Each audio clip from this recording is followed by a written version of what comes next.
8 ways to relax when past trauma hits. Let's get right into it. Number 1. Ground yourself with the 5-4-3-2-1 method. When a memory of past trauma ambushes you, your brain doesn't just remember it, it relives it. Your nervous system goes into high alert, and suddenly you're no longer in your safe living room, but lost in the echoes of the past. The fastest way to find your way back is to ground yourself in the present moment, and the 5-4-3-2-1 method is your emergency map. It's a powerful technique that uses your 5 senses to pull your brain out of the past and plant it firmly in the here and now. Here is the game plan, and it's brilliantly simple. Pause and look around you. Your mission is to find and silently name 5 things you can see. It could be a book on your table, a crack in the ceiling, or the color of your socks. Next, focus on your sense of touch. Acknowledge 4 things you can physically feel: the softness of your shirt, the cool surface of your desk, the weight of your body in the chair, your feet on the floor. Now, listen. Identify 3 sounds you can hear. Maybe it's the hum of a fan, birds chirping outside, or the faint sound of traffic. After that, zero in on your sense of smell. Name 2 scents you can detect: the aroma of old paper from a book, or the faint smell of soap on your hands. Finally, bring your attention to taste. Focus on 1 flavor you can taste, even if it's just the neutral taste of your own mouth. This process acts as a hard reset for your brain, forcing it to stop looping the scary movie of the past and pay attention to the boring, safe, and predictable reality of the present moment.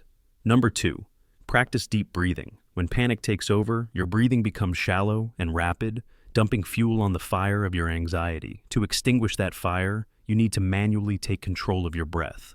This is where a technique called box breathing comes in. It's a foundational tool for people who need to remain calm under extreme stress, and it works by sending a direct signal to your nervous system that the danger has passed and it's time to power down. Think of your breath as drawing a square. It's a simple 4-step process. First, you inhale slowly through your nose for a count of 4 seconds. Feel the air fill your lungs. Then, you hold your breath for 4 seconds. There's no strain, you just pause. Next, you exhale slowly and completely through your mouth for 4 seconds. Push all the air out. Finally, you hold your breath again for another 4 seconds before starting the cycle over. Inhale for 4, hold for 4, exhale for 4, hold for 4. This rhythmic pattern is doing more than just distracting you. It's a biological hack. The slow, controlled nature of box breathing, especially the extended exhale, stimulates your vagus nerve.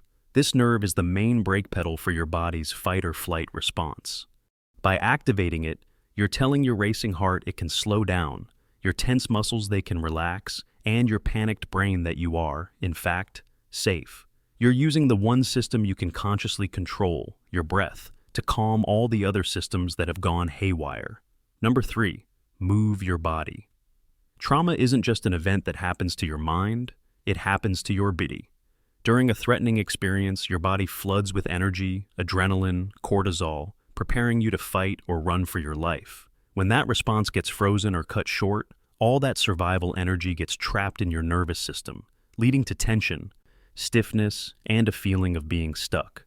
So, one of the most intuitive ways to calm down is to give your body the release it's been craving. You need to move. This doesn't mean you have to go run a marathon. The goal is simply to get out of your head and into your limbs. Take a short walk, even if it's just back and forth in your hallway. Focus on the feeling of your feet hitting the floor, a steady left-right rhythm. You can also do some gentle stretching. Reach your arms up to the sky, bend down and touch your toes. Roll your neck and shoulders. Let go of the tension stored there. Or, for a more immediate release, just shake your body. Stand up and literally shake your arms, your legs, your hands. It might feel silly, but animals in the wild do this instinctively after a scare to release traumatic energy. By moving, you are completing the survival response that was interrupted. You are burning off the anxious energy and telling your body, the danger has passed, and we are now using this energy to move freely and safely. It's a physical declaration of freedom, a way of showing your nervous system that you are no longer frozen in place. You're signaling that you are powerful, you are in control, and you can walk away. Number 4, use cold or warm sensations. When you're caught in a trauma flashback, you can feel disconnected from reality, like you're floating or watching your life from a distance. To cut through this disorienting fog, you need a strong, undeniable physical sensation to pull you back into your body. Temperature is a fantastic and fast-acting tool for this. A sudden change in temperature is impossible for your brain to ignore. For a quick and powerful reset, try using cold. Go to the sink and wash your face with cold water. That immediate shock can be enough to break the spell of a flashback. Even better, hold an ice cube in the palm of your hand. Focus all your attention on the sharp, cold sensation as it melts. This works by activating something called the mammalian dive reflex, an involuntary response that slows your heart rate and pulls your mind's focus toward the immediate physical feeling. It's a biological emergency brake on panic. On the other hand, warmth can be incredibly grounding and soothing. The simple act of making and sipping a warm, non-caffeinated tea can work wonders. Hold the warm mug in your hands and feel the heat seep into your palms. Pay attention to the steam, the aroma, and the feeling of the warm liquid as you drink it. This engages multiple senses in a comforting way, sending signals of safety and care to your brain. Whether it's the sharp jolt of cold or the gentle embrace of warmth, you're using a physical anchor to keep your mind from drifting away into the past. Number 5. Talk kindly to yourself. When a trauma response is triggered, your internal monologue is often hijacked by the voice of fear. That voice is loud, irrational, and utterly convinced that the danger is happening all over again.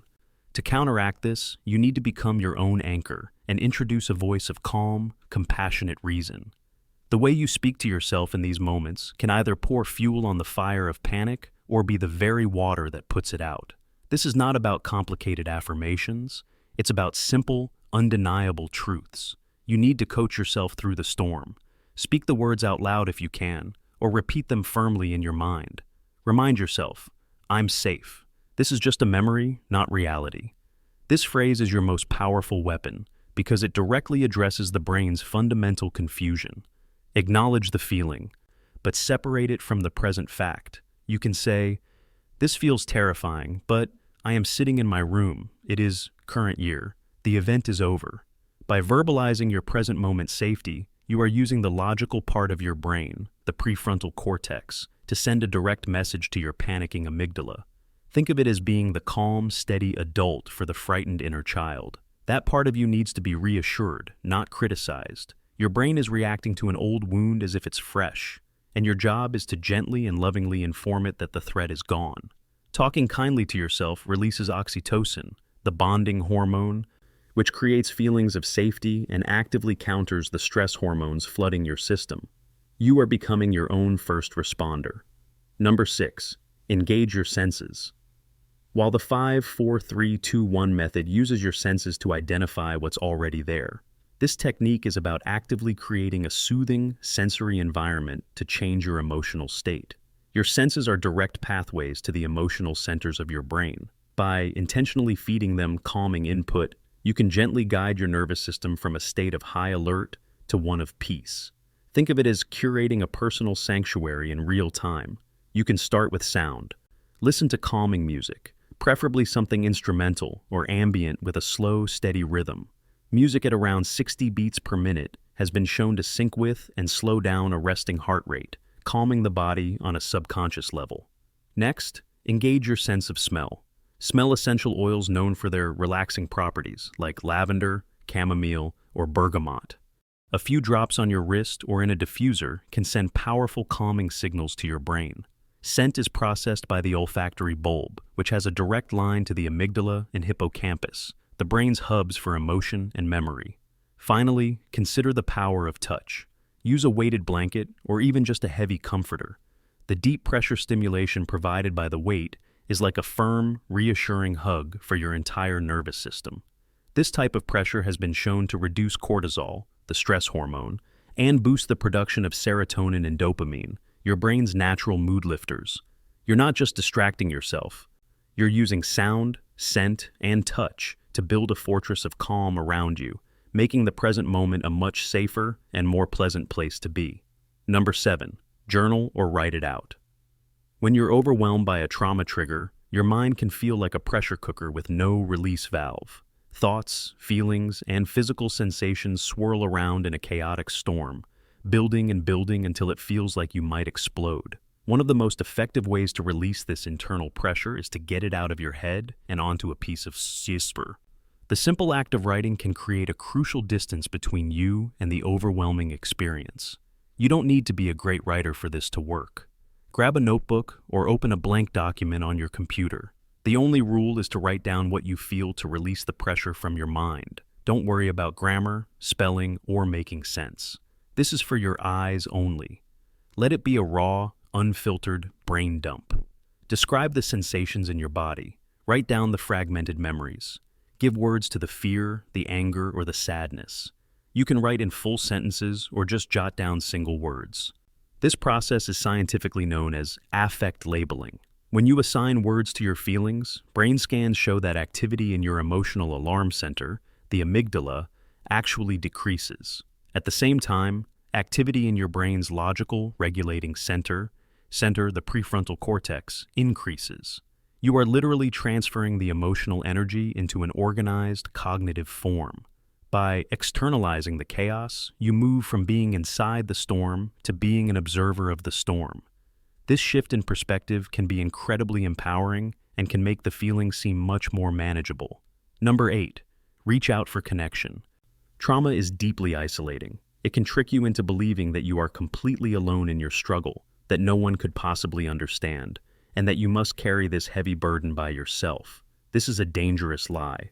The most powerful antidote to the isolation of trauma is safe, genuine human connection. Your nervous system is not a closed circuit. It is profoundly influenced by the people around you. When you feel yourself spiraling, this is the time to use your lifeline. Call a trusted friend or share with someone supportive.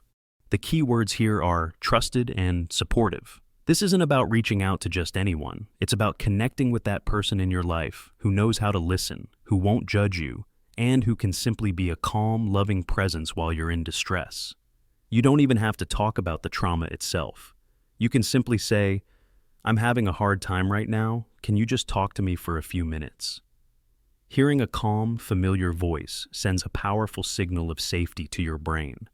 Positive social connection triggers the release of oxytocin, a hormone that promotes feelings of trust and bonding, and it acts as a direct countermeasure to the stress hormones of the fight-or-flight response.